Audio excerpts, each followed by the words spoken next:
Okay, good morning friends, how are you? I am fine enough.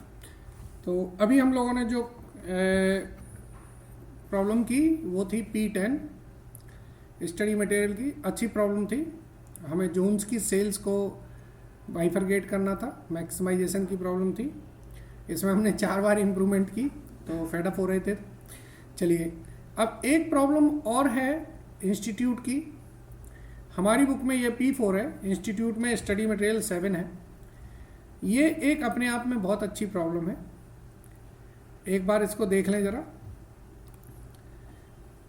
Study material के इतने question करने के बाद ब्रॉडली हम लोग असाइनमेंट के सारे ही एरिया कवर कर लेते हैं। फिर भी अगर कोई एरिया रह जाता है वो हमारे प्रीवियस एग्जामिनेशन हमको कवर कर देते हैं। P4 बुक देखें, P4 क्वेश्चन देखेंगे। XYZ airline operating 7 days a week has given the following timetable. Crews must have a minimum layover of 5 hours between flights. Obtain the pairing flight that minimize layover time away from home. For any given pairing, the crew will be based at the city that result in a smaller layover. यहाँ पर इस line पर जरा ध्यान दीजिए। 2 line है इसमें important. पहले तो एक है कि क्रू के 5 घंटे का लेओवर होना चाहिए। तो पहले लेओवर का मतलब समझे। लेओवर का मतलब होता है रेस्ट टाइम। जब कोई फ्लाइट होती है तो उसमें जो एयर होस्टेज और पायलट्स होते हैं वो क्रू मेंबर कहलाते हैं। तो एक फ्लाइट से दूसरी फ्लाइट के बीच में वो 5 घंटे आराम कर सकते हैं। उसके बाद फिर वो अगली फ्लाइट से लौट सकते हैं। तो XYZ जो कंपनी है इसकी दिल्ली हैदराबाद, हैदराबाद दिल्ली, दिल्ली हैदराबाद, हैदराबाद दिल्ली फ्लाइट्स चलती हैं। हमको इस तरीके का पेयर निकालना है जिससे हमारी जो लेओवर टाइम है that minimise layover time away from home. मतलब वो अपने घर से उसका जो लेओवर टाइम है बाहर वो कम से कम हो। यहाँ इन्होंने एक बेनिफिट दिया है कि क्रू हम उस जगह उस सिटी का अपॉइंट करेंगे। For any given pairing the crew will be based at the city that results in the smaller layover, जहां से हमारा लेओवर टाइम मिनिमाइज हो जाए। तो अब इस क्वेश्चन को समझें हम कैसे होगा। ये क्वेश्चन बहुत ही अच्छा है। इसको हमें पहले स्लोली इसके कॉन्सेप्ट को समझना पड़ेगा। अभी हमें ये नहीं पता कि हमारा स्टाफ कहाँ का है, क्रू किस सिटी का है। तो हमें एजम्पशंस लेनी पड़ेंगी और फिर उन एजम्पशन प्रिजम्पशंस के बेसिस पर हमारा सम सॉल्व होगा। ठीक है, चलिए हम लोग अपनी बुक का कर रहे हैं P7 P4 और स्टडी मटेरियल में ये प्रॉब्लम है आपकी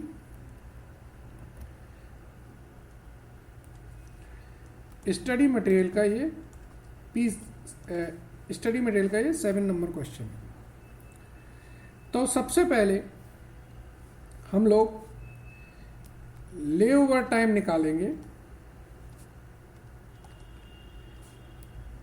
कंसीडरिंग क्रू जो है बेस्ड एट हैदराबाद। पहले हम देखेंगे एक सिटी में क्रू को निकाल लेंगे। एक सिटी का पहले मान लेंगे कि सारा क्रू हमने हैदराबाद का पॉइंट कर रखा है। फिर हम लेओवर टाइम निकालेंगे क्रू जो है बेस्ड एट दिल्ली। फिर हम ये मानेंगे कि दिल्ली का अगर होता तो क्या लेओवर टाइम है। फिर मिनिमम निकालेंगे ऑफ 1 and 2। ये जो 1 और 2 का जो मिनिमम है वो हम निकालेंगे। And this is the matrix. ये जो मैट्रिक्स होगा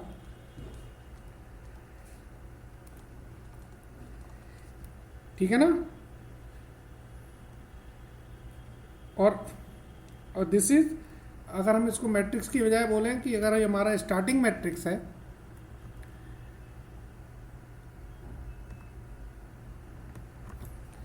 दिस इज स्टार्टिंग मैट्रिक्स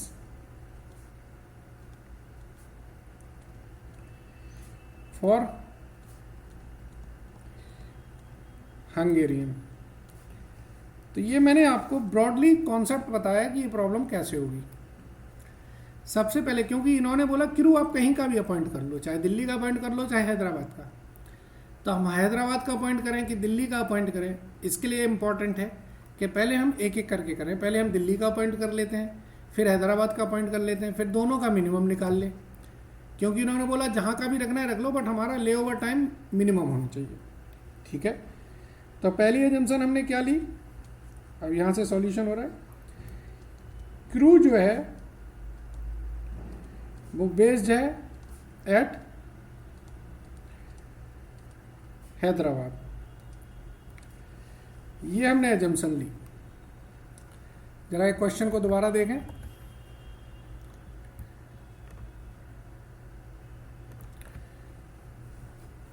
हमारी जो फ्लाइट चल रही हैं हैदराबाद से दिल्ली और दिल्ली से हैदराबाद, तो अगर क्रू दिल्ली का है हैदराबाद का है तो वो क्या होगा, वो हैदराबाद से पहले दिल्ली आएगा, ठीक है ना, फिर यहाँ पर रेस्ट करेगा, उसके बाद वो फिर दिल्ली से हैदराबाद लौटेगा।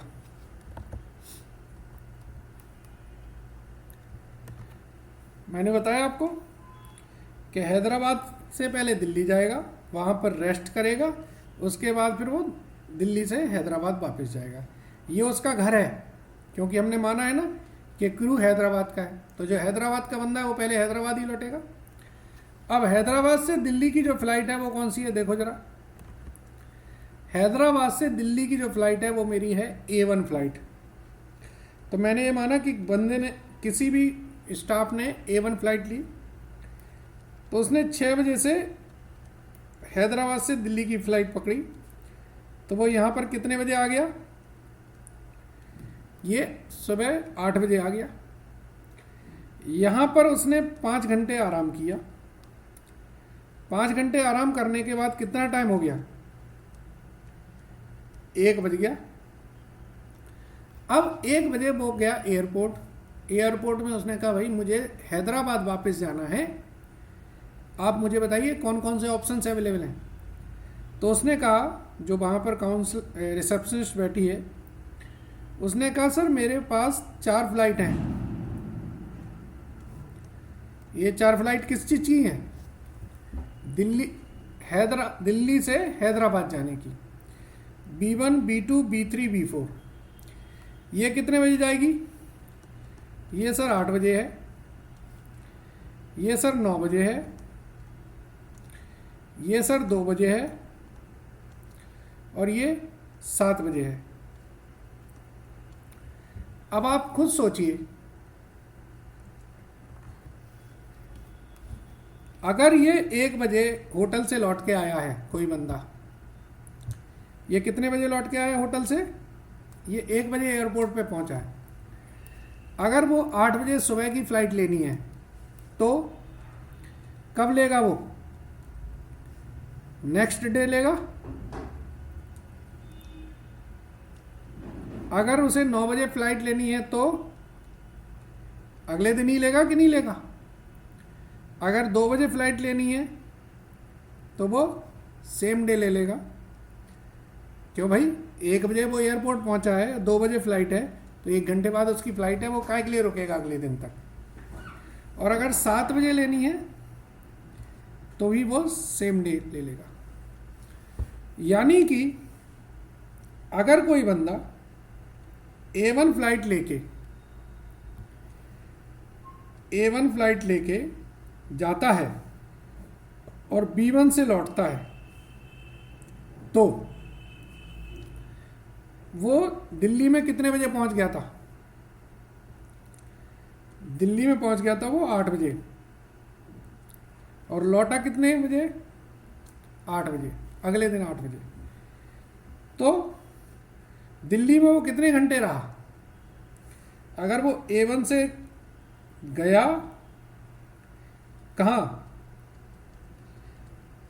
हैदराबाद से दिल्ली, और लौटा वो दिल्ली से हैदराबाद किस फ्लाइट से? B1 से लौटा। तो जो टाइम लिया उसने वो कितने घंटे दिल्ली में रुका? 24 घंटे रुका दिल्ली में कि नहीं रुका? तो ये 24 घंटे दिल्ली में रुका, यानी कि ये वो टाइम है जो उसके घर से दूर है, अवे फ्रॉम होम। अब कई लोग सोच रहे होंगे सर जो हवा में वो है वो भी तो अवे फ्रॉम होम है, तो उसको हम नहीं करेंगे, हम धरती लैंड मतलब लैंड पर जो है, या तो वो दिल्ली की लैंड पर है या फिर वो हैदराबाद की लैंड पर है। तो आप उसको नहीं करिएगा कि 2 घंटे जाने के और 2 घंटे आने के, वो भी काउंट कर लें। कॉन्सेप्ट यह है कि लेओवर टाइम का मतलब यह है कि वो दिल्ली में रुका, तो वो 8 बजे पहुंच गया था, तो अगले दिन 8 बजे दिल्ली छोड़ी उसने, तो वो 24 घंटे दिल्ली में रहा। अगर वही बंदा B2 से लौटेगा तो फिर वो कितने बजे लौटेगा? 9 बजे लौटेगा अगले दिन। तो उसका टाइम कितना है? 25 घंटे। अगर वो B3 से लौट आता है तो वो तो सेम डे 5 घंटे, 8 बजे पहुंच गया तो 2 बजे लौट आया, यानी कि 6 घंटे बाद लौट आएगा। और अगर वो B4 से लौटता है तो उसने 11 घंटे के बाद लौट आना है। तो ये हमारा एक वर्किंग आई है। इससे हमारा एक मैट्रिक्स तैयार हो जाएगा कि अगर हमारा अब लेओवर मैट्रिक्स तैयार हो जाएगा, लेओवर टाइम मैट्रिक्स। कौन सा? जब क्रू बेस्ड है एट हैदराबाद।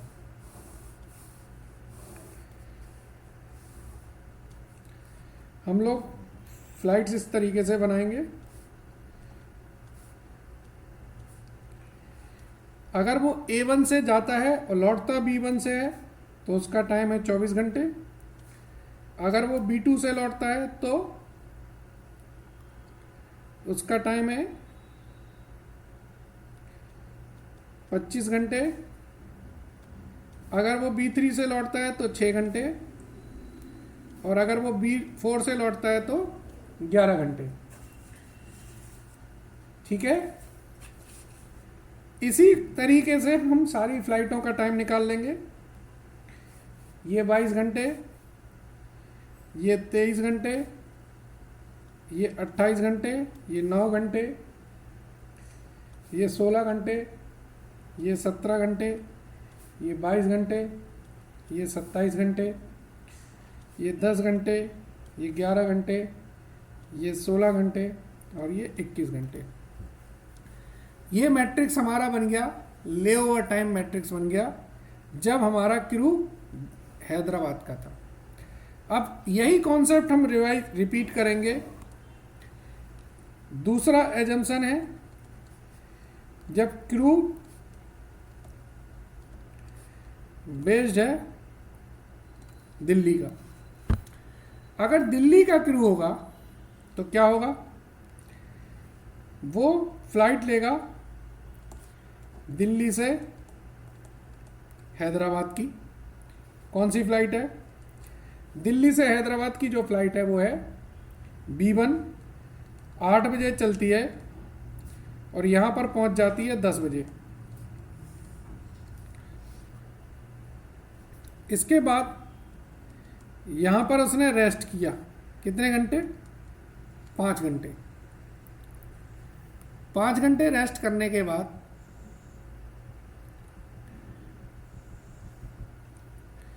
वो एयरपोर्ट कितने बजे पहुंचेगा?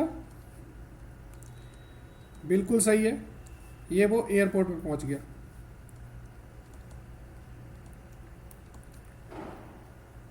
अब एयरपोर्ट पे पहुंचा तो एयरपोर्ट पे पहुंच के वो क्या कहा? सर मुझे दिल्ली वापस जाना है, आप मुझे हैदराबाद से दिल्ली की फ़्लाइटों के बारे में बताएं। उसने कहा सर मेरे पास 4 फ्लाइटें हैं, A1, A2, A3, A4। Sir ये सुबह 6 बजे जाती है,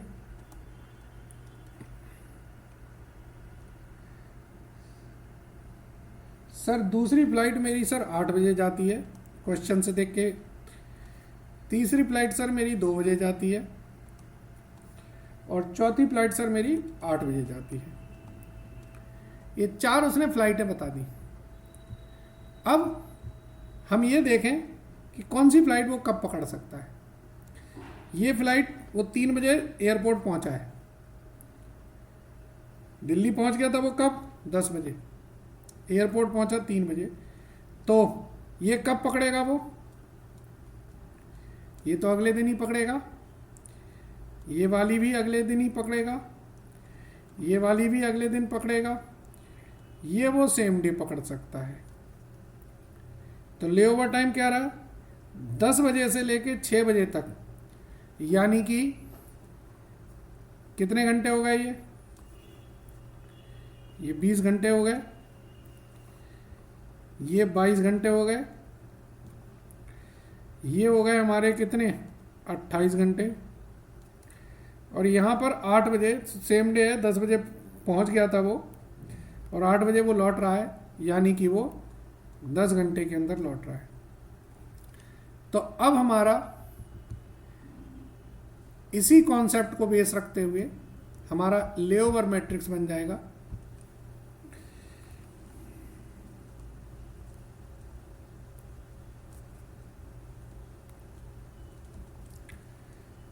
जब हमारा क्रू जो है बेस्ड है एट दिल्ली, फॉर्मेट हम सेम रखेंगे, फॉर्मेट चेंज नहीं करेंगे।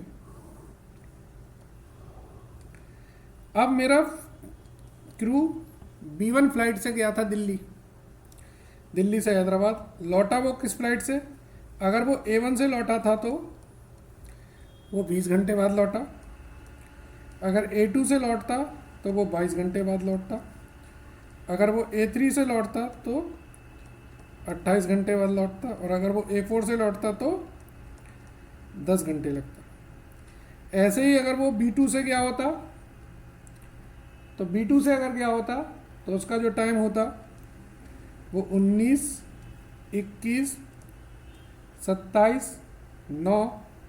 अगर वो B3 से गया होता तो 14, 16, 22, 28, और अगर वो B4 से गया होता तो टाइम होता 9, 11, 17, 23। ठीक है, इस तरीके से जो हमने मैट्रिक्स बनाया वो मैट्रिक्स हमारा लेओवर टाइम का मैट्रिक्स बन गया। अब हमें दोनों मैट्रिक्स में से, मैंने बताया था ना मिनिमम देखना है, तो हम देखेंगे इन दोनों का मिनिमम जो है, इसमें हमारा ये मिनिमम है, ये दोनों का कॉमन है, इसमें हमारा ये मिनिमम है,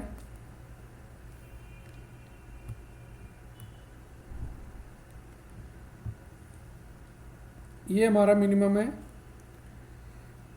पहले में मैंने बताया ये दोनों मिनिमम है मेरे। अब चौथे में हमारा दोनों का कॉमन आ रहा है, कोई दिक्कत नहीं, किसी का भी ले लीजिए, इससे भी ले सकते हैं और हम ऊपर वाले का भी ले सकते हैं, कोई दिक्कत नहीं। दूसरे में देखेंगे तो ये मिनिमम है, ये भी मिनिमम है, और ये मिनिमम है, ये मिनिमम है। तीसरे में देखेंगे तो ये मिनिमम है, ये मिनिमम है, ये कॉमन है, और ये मिनिमम है। चौथे में देखेंगे ये मिनिमम है, ये मिनिमम है, ये मिनिमम है, ये मिनिमम है। ये हमारे मिनिमम है। तो अब हमें इन दोनों मैट्रिक्स जो कॉमन मिनिमम है वो निकालना है। ठीक है, तो अब हम नेक्स्ट स्टेप में क्या करेंगे, minimum of both the layover matrix बना लें।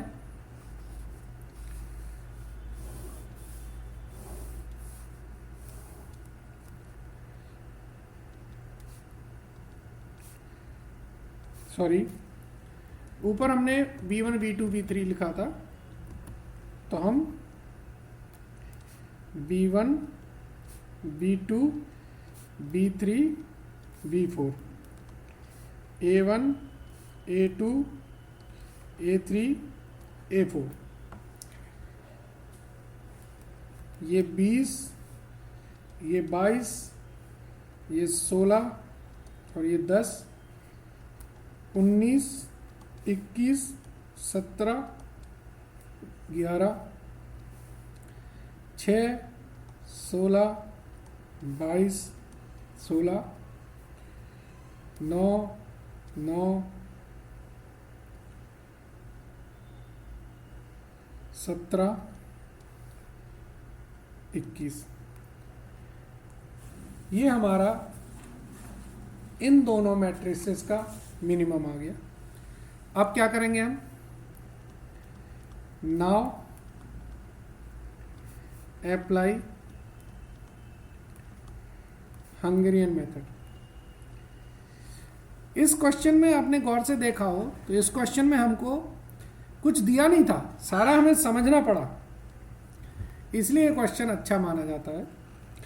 तो अब हम रो मिनिमम देखेंगे, रो मिनिमम निकालेंगे। इसका 6, इसका 9, इसमें 16 और इसमें 10। तो रो मिनिमम के बाद जो मैट्रिक्स होगा वो बनाते हैं।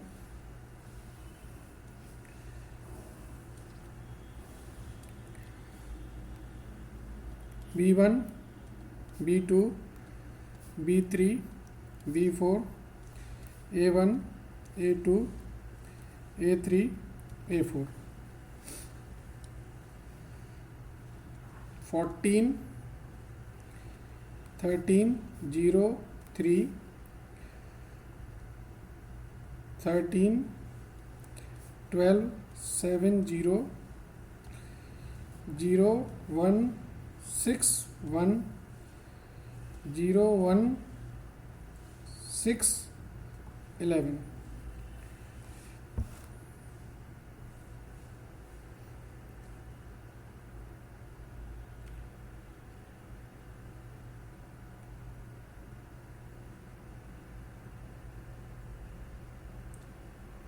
हमने यहाँ गलती करी है, ये जो है वैल्यू आप देखिए मैट्रिक्स में, हमने पुराने मैट्रिक्स में इस वाले की वैल्यू 9 आई है, जो मैंने गलती से 11 लिख ली है। ये वैल्यू जो है हमारी, तो यहाँ पर 9 आएगी। तो ये जो मिनिमम है वो हमारा मिनिमम 9 होगा। तो जब ये 9 मिनिमम होगा तो यहाँ पर ये 1 होगा और ये 0 होगा। अब आप कॉलम मिनिमम देखेंगे।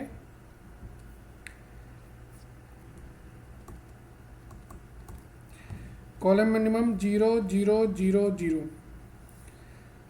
जब कॉलम मिनिमम आपने निकाला तो आपने देखा कि कॉलम मिनिमम आपका सभी का कॉलम 0 0 0 0 है। So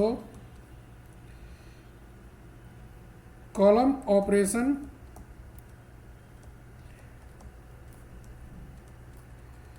not required. अब आप लाइन ऑपरेशन करेंगे।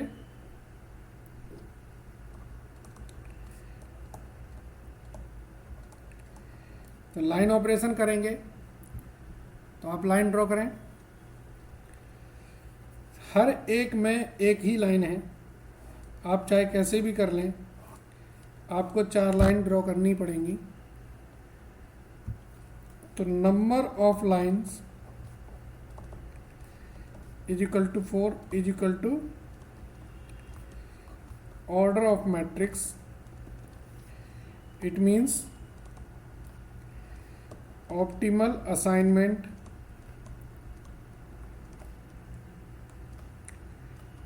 Can be made. Optimal assignment किया जा सकता है। तो ऑप्टिमल असाइनमेंट करने के लिए हमें इस मैट्रिक्स को दोबारा से कॉपी करना होगा। तो अब हम स्टेप 4 कर रहे हैं।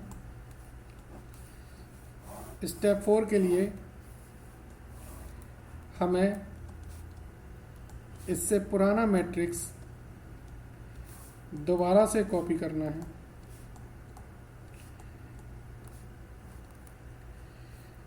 (14, 13, 0, 3, 13, 12, 7, 0, 0, 1, 6, 1, 1, 0, 6, 11। ये हमने मैट्रिक्स कॉपी किया। अब असाइनमेंट की बारी आएगी। तो स्टेप 4 में क्या करते हैं, starting with the first row find out the row that contains single zero. देखा हमने, इसमें सिंगल जीरो है, इसमें भी सिंगल जीरो है, इसमें भी सिंगल जीरो है और इसमें भी सिंगल जीरो है, और कोई जीरो ही नहीं है। तो बेसिकली ये 4 ही असाइनमेंट थे और 4 असाइनमेंट हमने कर दिए। स्टेप 5 होता है हमारा फाइनल आंसर क्या है। तो ये हमारी फ्लाइट है A1, A2, A3, A4। A1 के साथ हमने असाइन किया V3 को, A2 के साथ हमने असाइन किया V4 को, A3 के साथ V1 और A4 के साथ B2। तो इनका जो लेओवर टाइम था वो देखेंगे हम। तो जो लेओवर टाइम था वो हमारे पुराने मैट्रिक्स से आएगा। B3 का टाइम था 6, इसका था 9, इसका था 16 और इसका था 9। इसका हम टोटल कर लेंगे, ये हमारा आया 40 आवर्स।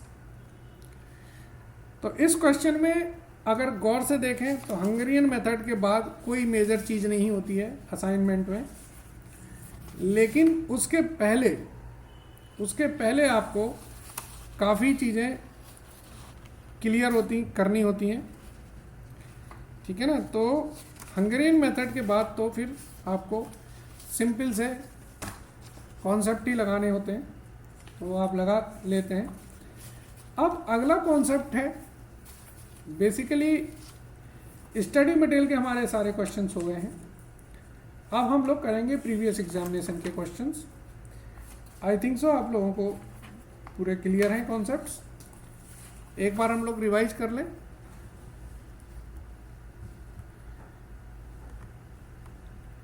देखिए, हम लोगों ने P1 कर लिया, P2 कर लिया, P3, P4, P5, P6, P7, P8, P9 मैंने होमवर्क दिया था इसलिए P9 होमवर्क में है, सिमिलर P10 8 की जैसा ही है। P10 हमने कर लिया है, ठीक है। चलिए, इसके बाद अब हमारी जो प्रॉब्लम्स हैं वो हम करेंगे प्रीवियस एग्जामिनेशन की प्रॉब्लम्स। तो प्रीवियस एग्जामिनेशन में हमारी अप्रॉक्सीमेटली 10 प्रॉब्लम है, इनको भी हम कर लेते हैं, ठीक है। तो इसके बाद हम फिर धीरे धीरे अगले चैप्टर्स पे जाएंगे, ठीक है। चलिए।